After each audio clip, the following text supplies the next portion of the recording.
नमस्कार दोस्तों, स्वागत है आपका आज के करंट अफेयर्स एमसीक्यू डिस्कशन में। तो चलिए स्टार्ट करते हैं आज का डिस्कशन। पहला प्रश्न है, what is the which of the following is true about the recent expansion of agriculture infrastructure fund by the union cabinet. केंद्रीय मंत्रिमंडल द्वारा हाल ही में कृषि अवसंरचना कोष के विस्तार के बारे में निम्नलिखित में से कौन सा कथन सत्य है। पहला ऑप्शन कहता है the expansion primarily focused on large agri business rather than small scale farmers. विस्तार मुख्य रूप से छोटे पैमाने के किसानों के बजाय बड़े कृषि व्यवसायों पर केंद्रित है। दूसरा कहता है the AIF now provides financial support specially for farmers producer organisation. AFI अब विशेष रूप से किसान उत्पादक संगठनों के लिए वित्तीय सहायता प्रदान करता है। तीसरा नंबर कहता है the AIF's scope has been reduced to concentrate on fewer types of agriculture infrastructure projects। AFI का दायरा कम प्रकार की कृषि अवसंरचना परियोजनाओं पर ध्यान केंद्रित किया गया है। चौथा नंबर ऑप्शन कहता है the total budget of the AIF has been significantly increased to 2 lakh crore. AIF का कुल बजट उल्लेखनीय रूप से बढ़ाकर 2 लाख करोड़ कर दिया गया है। तो इसका राइट आंसर हो जाएगा the AIF now provides financial support specially for FPO यानी कि फार्मर्स प्रोड्यूसर ऑर्गेनाइजेशन। AFI अब विशेष रूप से किसान उत्पादक संगठनों के लिए वित्तीय सहायता प्रदान करता है। तो ये आपको राइट आंसर हो जाएगा।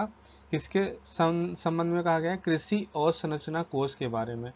इसकी व्याख्या देखते हैं। केंद्रीय मंत्रिमंडल द्वारा हाल ही में कृषि अवसंरचना कोष के विस्तार के में किसान उत्पादक संगठनों यानी कि FPO के लिए विशिष्ट वित्तीय सहायता शामिल किया गया है, जिससे विकल्प बी जो है वो सही है। इसका मुख्य उद्देश्य है FPO की वित्तीय सुरक्षा और ऋण पात्रता को बढ़ाना, जिससे इन महत्वपूर्ण कृषि समूहों के लिए योजना अधिक आकर्षक और समावेशी बन सके।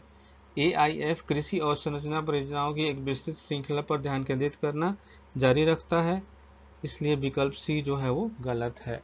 इसका कुल परिव्यय जो है वो 1 लाख करोड़ है, 2 लाख करोड़ नहीं है, इसलिए विकल्प डी जो है वो गलत है।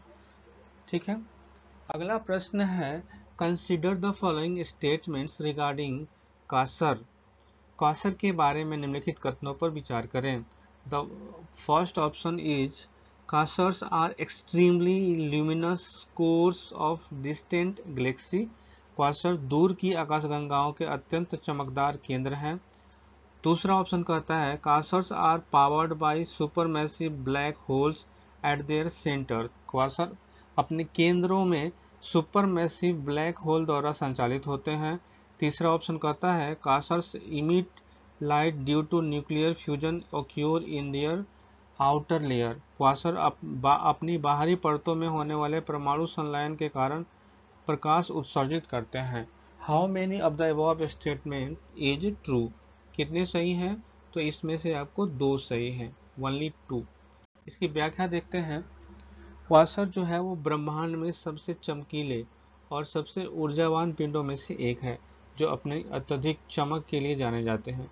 वे दूर की आकाशगंगाओं के अत्यधिक चमकदार केंद्र हैं, इसलिए जो कथन 1 में कहा गया है वो सही है। क्वासर अपने केंद्रों में सुपरमैसिव ब्लैक होल द्वारा संचालित होते हैं, जो अपने आसपास से पदार्थ को इकट्ठा करते हैं, जिससे अपार ऊर्जा उत्पन्न होती है, जो कथन 2 को सही बनाता है। हालांकि क्वासर द्वारा उत्सर्जित प्रकाश उनकी बाहरी परतों में होने वाले परमाणु संलयन के कारण नहीं है, इसलिए सुपरमैसिव ब्लैक होल अर्थात द्वारा पदार्थ को इकट्ठा करने के कारण जारी की गई तीव्र गुरुत्वाकर्षणीय ऊर्जा के कारण,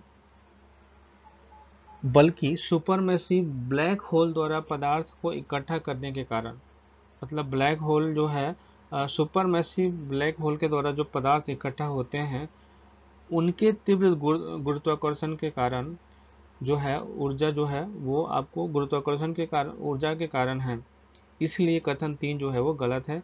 प्रारंभिक ब्रह्मांड और सुपरमैसिव ब्लैक होल के निर्माण और विकास को समझने के लिए क्वासर जो है वो महत्वपूर्ण है। ब्लैक होल और प्रारंभिक ब्रह्मांड के विकास को समझने के लिए क्वासर जो है वो महत्वपूर्ण है। नेक्स्ट क्वेश्चन है, which of the following statement is true regarding the current Chandipura virus outbreak in India. Bharat में वर्तमान चांदीपुरा वायरस प्रकोप के बारे में निम्नलिखित में से कौन सा कथन सत्य है। ऑप्शन नंबर 1 कहता है the outbreak has primarily affected the southern states of India. इस प्रकोप ने मुख्य रूप से भारत के दक्षिणी राज्यों को प्रभावित किया है। दूसरा ऑप्शन कहता है WHO has recommended travel and trade restrictions due to the outbreak. WHO ने प्रकोप के कारण यात्रा और व्यापार प्रतिबंधों की सिफारिश की है। तीसरा ऑप्शन कहता है vaccine for the Chandipura virus is widely available. Chandipura virus के लिए एक टीका व्यापक रूप से उपलब्ध है। चौथा ऑप्शन कहता है the Chandipura virus is known to cause acute encephalitis syndrome AES। Chandipura virus को तीव्र इंसेफ्लाइटिस सिंड्रोम का कारण माना जाता है। इसका राइट आंसर हो जाएगा आपको सी, चांदीपुरा वायरस को तीव्र इंसेफ्लाइटिस सिंड्रोम का कारण माना जाता है। इसकी व्याख्या देखते हैं। चांदीपुरा वायरस को तीव्र इंसेफ्लाइटिस सिंड्रोम का कारण माना जाता है, जो विकल्प सी को सही बनाता है। वर्तमान प्रकोप ने मुख्य रूप से गुजरात को प्रभावित किया है। राजस्थान में कुछ मामले हैं जो भारत के दक्षिणी राज्यों में नहीं है, जो विकल्प ए को गलत बताता है। विश्व स्वास्थ्य संगठन ने प्रकोप के कारण यात्रा और व्यापार पर प्रतिबंधों की सिफारिश नहीं की है, जो विकल्प बी को गलत बताता है। वर्तमान में चांदीपुरा वायरस के लिए कोई टीका उपलब्ध नहीं है, जो विकल्प डी को गलत बताता है। प्रकोप उच्च जोखिम वाले क्षेत्रों में बढ़ी हुई निगरानी के महत्व और जोखिम जीवित रहने की दरों में सुधार के लिए प्रारंभिक और गहन देखभाल की आवश्यकता को उजागर करता है। ठीक है, अगला प्रश्न है, consider the following statements regarding the northern bald ibis. उत्तरी गंजा आइबिस के बारे में निम्नलिखित कथनों पर विचार करें। The first option is northern bald ibis was once extinct to in Europe due to hunting। उत्तरी गंजा आइबिस शिकार के कारण यूरोप में एक बार विलुप्त हो गया था। The species has been revived through breeding and rebuilding efforts। इस प्रजाति को प्रजनन और पुनः वनीकरण प्रयासों के माध्यम से पुनर्जीवित किया गया है। Which of the statement is correct? Only 1 and 2। तो 1 और 2 जो है वो आपको सही है, यानी कि उत्तरी गंजा आइबिस शिकार के कारण यूरोप में एक बार विलुप्त हो गया था। इस प्रजाति को जो है प्रजनन और पुनः वनीकरण के प्रयासों से फिर से जीवित किया गया है। तो राइट आंसर इज 1A हो जाएगा। इसकी व्याख्या देखते हैं। उत्तरी गंजा आइबिस वास्तव में व्यापक शिकार के कारण यूरोप में विलुप्त हो गए थे, इसलिए कथन 1 जो है वो आपको सही हो जाता है।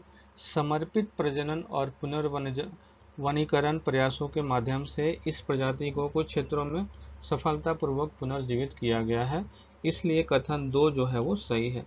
हालांकि उत्तरी गंजा आइबिस को IUCN द्वारा लुप्तप्राय के रूप में वर्गीकृत किया गया है, न कि गंभीर रूप से लुप्तप्राय के रूप में, जिससे कथन 3 जो है वो गलत हो जाता है। यह पक्षी प्रजाति जो ऐतिहासिक रूप से यूरोपीय अल्पस, उत्तरी अफ्रीका, मध्य पूर्व में पाई जाती है, सफल संरक्षण प्रयासों का प्रतीक है। हालांकि यह अभी भी खतरे में है, इसके अस्तित्व को सुनिश्चित करने के लिए संरक्षण की आवश्यकता है।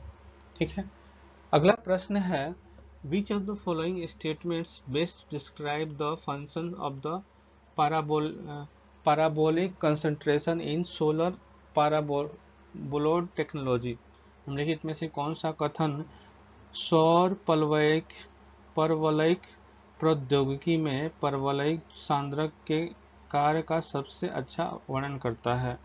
The first option is it directly convert sunlight into electricity using photovoltaic cell. यह फोटोवोल्टिक कोशिकाओं का उपयोग करके सीधे सूर्य के प्रकाश को बिजली में परिवर्तित करता है। दूसरा ऑप्शन कहता है it absorb sunlight and store it for later use. यह सूर्य के प्रकाश को अवशोषित करता है और बाद में उपयोग के लिए संग्रहित करता है। तीसरा ऑप्शन कहता है it diffuses sunlight to reduce the intensity for safe industrial use. यह सुरक्षित प्रौद्योगिकी उपयोग के लिए तीव्रता को कम करने के लिए सूर्य के प्रकाश को फैलाता है। चौथा ऑप्शन कहता है it focused and concentrate sunlight on to a small area to generate high temperature. यह उच्च तापमान उत्पन्न करने के लिए सूर्य के प्रकाश को एक छोटे से क्षेत्र पर केंद्रित और उस पर केंद्रित करता है। तो इसका आंसर जो है वो लास्ट में डी हो जाएगा। सोलर पैराबोलाइड टेक्नोलॉजी में पैराबोलाइड कंसंट्रेटर को एक विशिष्ट बिंदु पर सूर्य के प्रकाश को केंद्रित करने, ये आपको पैराबोलाइड केंद्र हो गया। और इसमें क्या होता है, जैसे ये सोलर हो गया, ये आपको सूर्य हो गया, तो सूर्य से जो प्रकाश आएगा ऐसे आएगा, तो ये क्या करता है कि ये रिफ्लेक्ट करता है सूर्य के प्रकाश को। ये आपको रिसीवर लगा हुआ है, ठीक है। तो ये आपको सूर्य के प्रकाश को रिफ्लेक्ट करता है एक छोटे से बिंदु पे।